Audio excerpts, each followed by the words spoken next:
Bunda, Assalamualaikum. Nah, jumpa lagi sama aku Inung. Pada kesempatan kali ini aku bakal ngebahas tentang tanda-tanda perut kembung pada bayi ya. Jangan kemana-mana, tetap di video aku ya.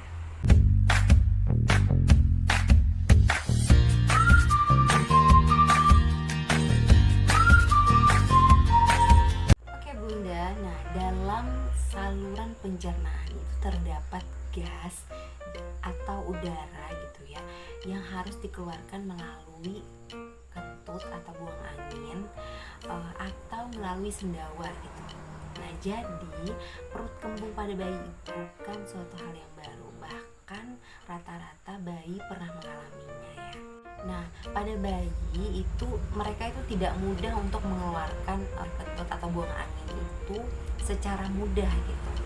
Sehingga gas itu tuh rentan terperangkap di perut dan menyebabkan perut kembung. Nah, apa aja sih tanda-tanda perut kembung?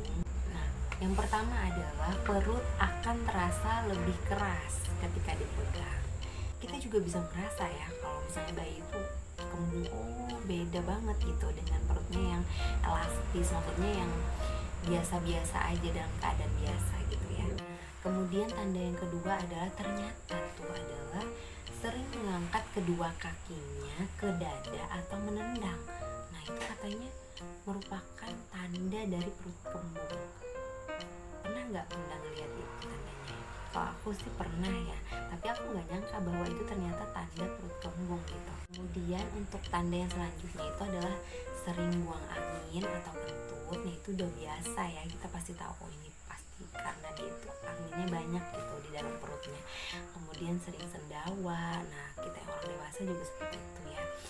Terus juga mual-mual gitu. Nah, kita juga yang dewasa juga seperti itu kalau misalnya kita masuk angin gitu kan ya. Kemudian juga sulit tidur, pastinya ya kadang-kadang memang bisa bikin gelisah gitu. Nah, kemudian setelah kita tahu tanda-tandanya, kita harus tahu juga penyebabnya gitu. Nah, jadi penyebab perut kembung pada bayi itu yang pertama adalah makanan yang dikonsumsi oleh ibu. Oke, sebenarnya ini tuh rentan banget untuk ibu yang menyusui gitu ya. Apalagi yang ASI eksklusif gitu kan ya, dia itu sangat perlu sama ASI aja gitu. Nah, pada bayi yang masih mengkonsumsi ASI, perut kembung yang dialaminya bisa disebabkan oleh makanan dikonsumsi oleh ibu. Nah, oleh karena itu, ibu yang menyusui disarankan untuk mengurangi atau membatasi konsumsi makanan yang mengandung gas tinggi. Nah, seperti kubis gitu ya, kembang kol, brokoli gitu, bawang. Nah, terus juga kentang. Sebenarnya banyak banget makanan yang mengandung gas, tapi ini tadi ada beberapa contoh yang sudah aku sebutin ya, jadi kalian tuh perlu waspada gitu. Nah, kemudian untuk penyebab yang kedua adalah makanan yang dikonsumsi oleh bayi. Nah, ini pastinya sudah 6 bulan ke atas ya. Pada bayi 6 bulan yang sudah mulai menerima MPASI, Bunda perlu memperhatikan asupan makanannya.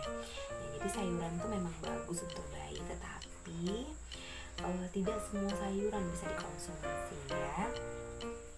Contohnya aja seperti brokoli tadi, dia juga mengandung gas gitu. Boleh lah ya dikonsumsi, tapi jangan berlebihan. Kalaupun memang mau ngasih brokoli gitu kan, kadang-kadang memang ada menu makanan yang ngasih bayinya itu brokoli gitu ya, entah diolah gimana gitu kan ya. Kemudian untuk penyebab yang ketiga adalah perlekatan yang salah, maksudnya perlekatan menyusui gitu ya. Nah, ini pastinya bayi yang lagi menyusui juga gitu. Perlekatan mulut bayi yang salah itu akan mengakibatkan dia itu banyak mengisap angin gitu. Nah, dia kan ketahuan ya biasanya dari bunyi atau dari suara bayi. Biasanya kalau salah itu kebanyakan dia mengecap kayak gitu. Aku sudah pernah sih bikin videonya bagaimana perlekatan mulut bayi yang benar pada saat menyusui. Kalian bisa tonton aja videonya itu ya. Nah, kemudian untuk penyebab yang berikutnya lagi, yang terakhir adalah karena dot, pemakaian atau penggunaan dot. Nah, biasanya kan ada ukuran-ukurannya gitu ya untuk pentil dotnya itu. Nah mungkin itu yang akan menyebabkan kalau misalnya nggak sesuai nih, malahan lebih kecil, oh ternyata perutnya ukurannya besar, ternyata yang dibeli ukurannya kecil, otomatis kan banyak udara yang bakal masuk gitu. Kemudian yang paling penting itu adalah cara mengatasinya gimana sih, nah atau cara menghindarinya. Terus yang pertama tuh adalah periksa posisi menyusui bagi yang masih bayi gitu ya, jangan sampai salah posisi. Yang kedua, buat bayi bersendawa, itu sangat penting loh bunda, jadi jangan sampai diremehkan. Jadi kalau bunda itu sehabis menyusui itu buat bayinya itu kalau bisa bersendawa dulu baru dibaringkan gitu. Oke, aku akan praktekkan bagaimana cara agar bayi itu bersendawa. Oke bunda, karena anak aku udah gede jadi nggak bisa ya, jadinya aku cuman praktekin pakai bayi mainan ini. Ini si Po ya. Oke, langsung aja seperti ini caranya, gampang banget ya, benar. Bunda udah selesai menyusui, bunda langsung posisikan seperti ini ya, pokoknya seperti ini, ditepuk-tepuk di bagian belakangnya, pelan-pelan aja bunda, pelan-pelan aja kayak gini, ditepuk-tepuk aja, hati-hati ya kalau belakangnya tuh ketutup gitu, tepuk-tepuk sampai akhirnya dia nanti sendawa. Tapi memang agak lama lumayan prosesnya ya. Jadi seperti itu bunda, jadi di bagian belakangnya itu ditepuk-tepuk. Aku sering banget ngelakuin itu pada saat anak aku bayi. Jadi itu tuh mengurangi misalkan terjadi gumoh. Jadi sebenarnya menyendawakan itu sangat penting bunda, jadi jangan diremehkan ya, itu sebenarnya proses yang bagus juga gitu, membantu keluarnya angin atau udara yang ada di dalam perut bayi.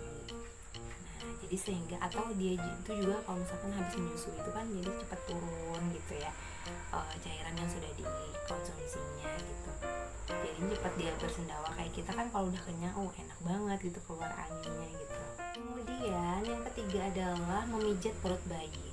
Oh ya, kalau untuk memijat perut bayi ini aku saranin gak usah terlalu kencang, karena memang gak bisa sembarangan ya untuk pijat bayi. Letakkan bayi dalam posisi terlentang, kemudian pijat bagian perut bayi. Nah biasanya aku memijat perut bayi itu menggunakan nih bawang merah, kemudian dicampurkan dengan minyak kelapa atau pico oil itu, kemudian kasih minyak telon sedikit gitu ya, asalkan dia hangat. Nah itu nanti bawangnya itu kan diiris-iris kecil-kecil, nah diremes-remes, kemudian dibalurkan ke perut bayi. Sebenarnya nggak usah dipijit juga nggak apa-apa, itu cuma dibalur biasa gitu ya. Itu insya Allah akan membantu mengeluarkan angin yang ada di dalam perut bayi. Aku sering banget mempraktikkan itu pada anak-anak aku kalau misalnya mereka tuh rewel terus kayak kembung gitu perutnya ya. Nah, jadi insya Allah dia akan lebih nyaman gitu. Arah jarum jam aja boleh kayak gini aja biasa, sedikit memberikan penekanan supaya anginnya tuh mungkin keluar kayak bentuk usus kayak gitu loh ya. Nah kayak gini gitu. Nah jadi supaya membantu mengeluarkan angin yang ada di dalam perut bayi. Minyak yang tadi juga bisa kita usap bagian punggung bayinya. Nah begitu ya. Jadi ada 4 cara yang bisa bunda lakukan untuk mengurangi rasa kembung atau perut kembung pada bayi ya. Oke bunda, mungkin sampai di sini dulu video dari aku. Semoga aja bermanfaat. Sampai jumpa di video selanjutnya dan assalamualaikum.